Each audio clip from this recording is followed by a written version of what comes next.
Ésaü courut à la rencontre de son frère. Il l'étreignit, se jeta à son cou et l'embrassa. Et ils se mirent à pleurer. Genèse 32, verset 4. La Bible relate l'histoire d'une rupture entre deux frères, Jacob et Ésaü. Histoire hélas banale de haine et de culpabilité. Pendant 20 ans, ces deux frères ont laissé cette haine et cette culpabilité pourrir toute relation possible entre eux. Jacob avait trahi son frère de manière abjecte, et ce dernier ne le lui avait pas pardonné. Alors, Jacob a cherché refuge dans la fuite, abandonnant Ésaü à sa haine. Avec le temps, tout s'efface, pense-t-on. Pourtant, je ne crois pas que le temps soit une éponge capable de laver la mémoire du passé.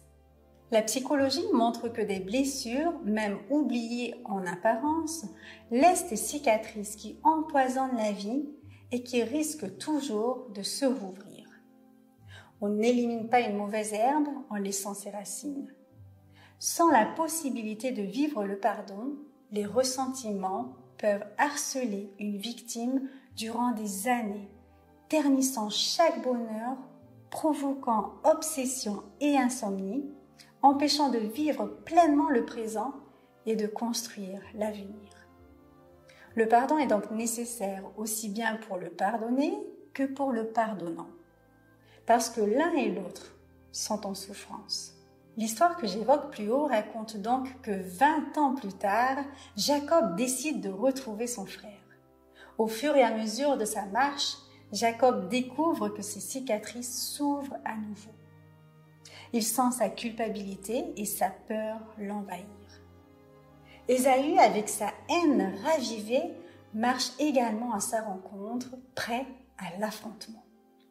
Et coup de théâtre, au moment où les deux frères se trouvent face à face, Jacob s'agenouille dans un geste d'humilité et de repentir à quelques pas de son frère. C'est alors que les armes glissent des mains d'Ésaü. Il court à sa rencontre, ils s'embrassent et se mettent à pleurer. Les larmes remplacent les armes. Larmes de bonheur, un instant, des tonnes de rancune, de haine, de culpabilité et d'angoisse s'effondrent.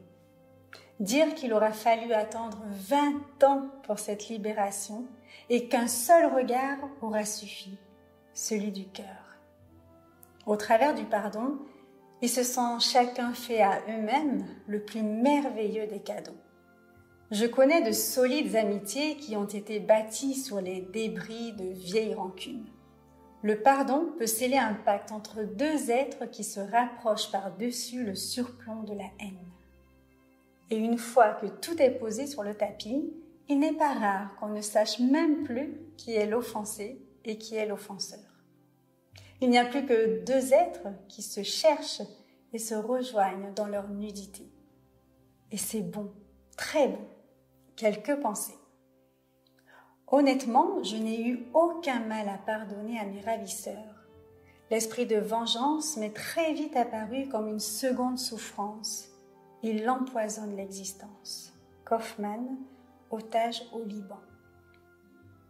Voulez-vous être heureux un instant? Vengez-vous. Voulez-vous être heureux toujours? Pardonnez. Lacordaire.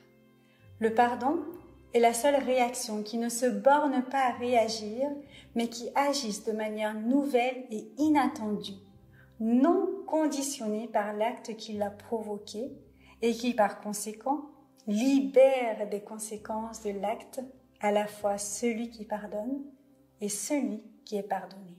Hannah Arendt.